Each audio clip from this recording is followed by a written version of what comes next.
Of a teenager killed in a car crash earlier this week is speaking for the first time. 15-year-old Deshaun Moore died Tuesday after the probation van he was riding in was hit by a pickup truck. Lindsay Pena joins us with how family and friends are coping with their loss. Lindsay.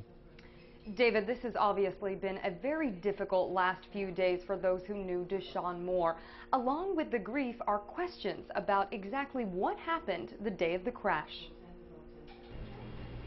Family and friends remember 15-year-old Deshaun Moore as a kind and compassionate young man who always seemed to have a smile on his face. He knew what to do to make you happy.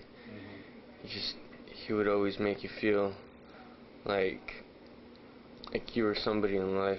His bedroom was full of people today, reminiscing on the times they shared.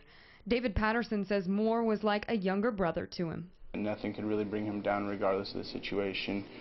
You know, that his passion for music was something that uplifted him and uplifted everyone around him. Those who knew him say Moore and music were a perfect pair. I taught him how to play the drums. You know, he was supposed to play the drums in the youth band last night, and this happened. They played worship with no drum set last night. Stepfather Rick Pezzi says Moore's death still hasn't quite sunk in.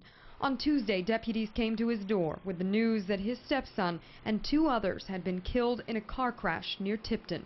Moore was riding with 9 others in a Tulare County probation van, returning from performing community service when it was hit by a truck. How could they let this happen? You know, he was in their custody, you know.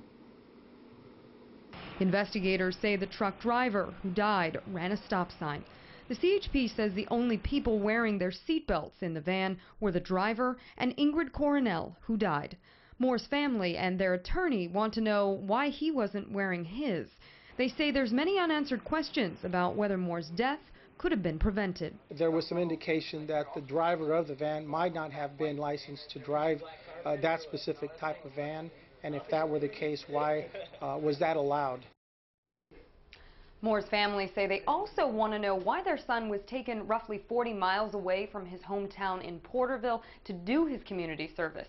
They say they'd like to see changes in the system made so parents have options about where their kids go. David and Carolyn, back to you. All right, Lindsay, thank you. A memorial for Deshaun Moore will be held this Saturday at the New Life Center in Porterville. That starts at 10 a.m.